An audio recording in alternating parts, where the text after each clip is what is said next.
guys, perkenalkan saya Ega Dunaviadela. Rahmana Fatkaraya. Saya Dea Resinta. Saya Renitri. Saya Akbar Aguda. Kami dari kelompok 4 akan menjelaskan materi tentang koloid. Sebelum kita membahas lebih lanjut apa itu koloid, terlebih dahulu kita harus mengetahui apa itu sistem dispersi.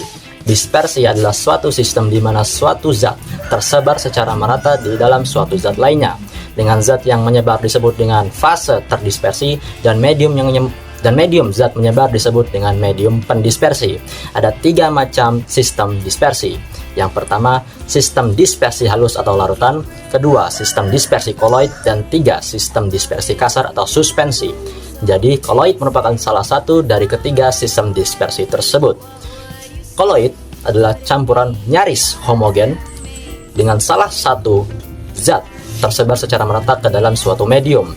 Nyaris homogen dapat diartikan sebagai suatu zat atau dua zat yang nyaris menjadi satu dan sangat sulit untuk dibedakan. Ada 4 tipe koloid. Yang pertama adalah koloid tipe Sol, yaitu koloid dengan fase terdispersi padat dalam medium berupa padat atau cair yang dibedakan menjadi sol padat, yaitu fase terdispersi padat dalam medium padat seperti kaca berwarna, dan sol cair yaitu fase terdispersi padat dalam medium cair seperti cat. Yang kedua, koloid tipe aerosol, yaitu sistem koloid dengan fase terdispersi padat atau cair dalam medium gas. Yang dibedakan menjadi aerosol padat, yaitu fase terdispersi padat dalam medium pendispersi gas. Contohnya adalah asap letusan gunung berapi. Dan aerosol cair, yaitu fase terdispersi cair dalam medium pendispersi gas. Contohnya adalah kabut. Ketiga, koloid tipe emulsi, yaitu sistem koloid dengan fase terdispersi cair dalam medium padat atau cair yang dibedakan menjadi emulsi cair, yaitu fase terdispersi cair dalam medium cair. Contohnya adalah susu dan santan. Dan emulsi padat, yaitu fase terdispersi cair dalam medium padat. Contohnya adalah keju dan mentega. Keempat, koloid tipe busa, yaitu sistem koloid dengan fase terdispersi gas dalam medium padat atau cair yang dibedakan menjadi busa cair atau yang biasa disebut dengan buih, yaitu fase terdispersi gas dalam medium cair. Contohnya adalah buih sabun dan juga krim kocok. Dan busa padat, yaitu fase terdispersi gas dalam medium padat. Contohnya adalah styrofoam.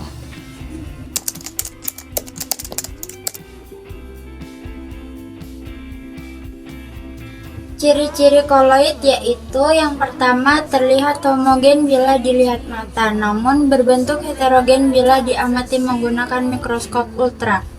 Yang kedua, terdapat fase terdispersi dan medium pendispersi. Yang ketiga, partikel berdimensi antara 1 sampai 100 nanometer, bersifat stabil dan tidak dapat disaring kecuali menggunakan alat penyaring ultra.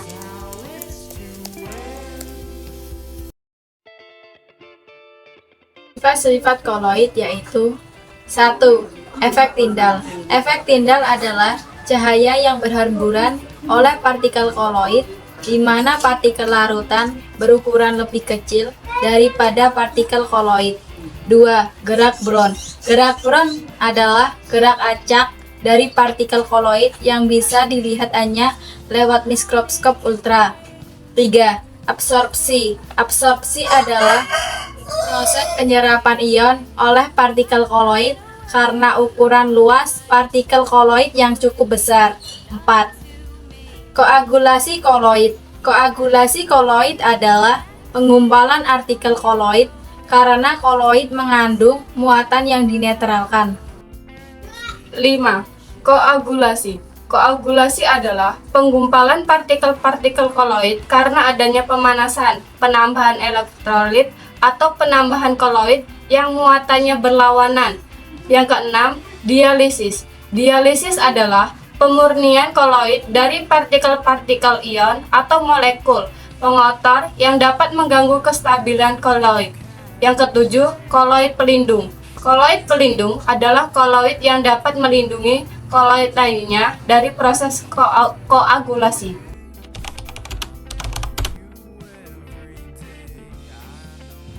Pembuatan koloid dapat dilakukan dengan dua cara. Yang pertama adalah kondensasi. Kondensasi yaitu dan menggabungkan partikel kecil atau partikel larutan menjadi partikel yang lebih besar. Kondensasi ini terdiri lagi dari 3 jenis cara, yaitu dekomposisi rangkap, reaksi hidrolisis, dan reaksi redoks. Yang kedua adalah dispersi. Dispersi yaitu memecahkan partikel yang lebih besar atau suspensi menjadi partikel yang lebih kecil. Dispersi terdiri lagi dari 3 jenis cara. Yang pertama adalah mekanik, yang kedua peptisasi, dan yang ketiga busur Bredig.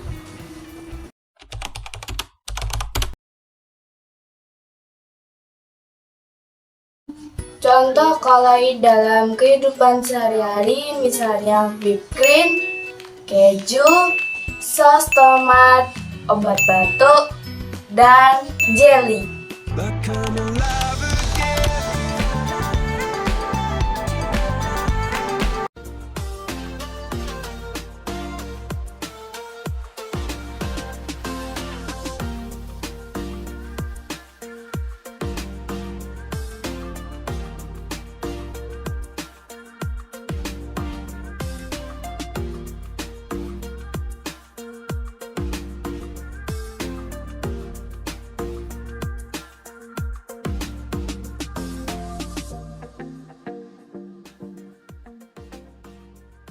Tuang bubuk jeli ke dalam panci. Kemudian masukkan gula pasir secukupnya. Masukkan air kurang lebih 250 ml. Setelah itu nyalakan kompor, aduk hingga merata dan tunggu hingga mendidih. Setelah mendidih, tuang jeli ke dalam cetakan.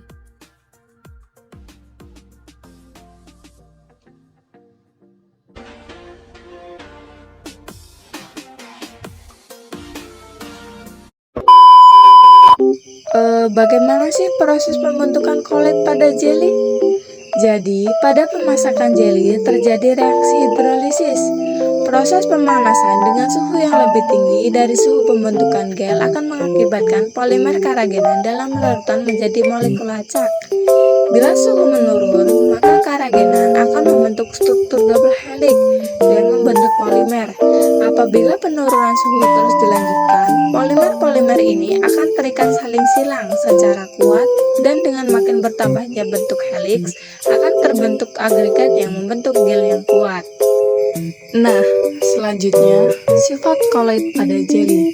Di sini, jeli mempunyai sifat koloid liofil, dalam arti jeli yang belum jadi atau dalam fase cair terabsorpsi oleh fase padatnya, sehingga mengakibatkan seolah-olah bentuk jeli adalah padat. Berikutnya adalah jenis koloid pada jeli. Jeli termasuk koloid jenis gel. Gel merupakan jenis koloid yang terbentuk dari campuran zat padat dan zat cair. Gel terbentuk karena fase terdispersinya mampu mengabsorpsi medium pendispersinya. Jadi, dapat disimpulkan, mengapa sih jeli disebut koloid? Jeli disebut koloid karena dalam proses pembuatannya terbentuk struktur gel yang tercipta ketika dipanaskan di dalam air, molekul jeli dan air bergerak bebas. Kemudian, saat didinginkan, molekul-molekul jeli merapat satu sama lain, memadat, dan bentuk kisi-kisi yang mengurung molekul-molekul air.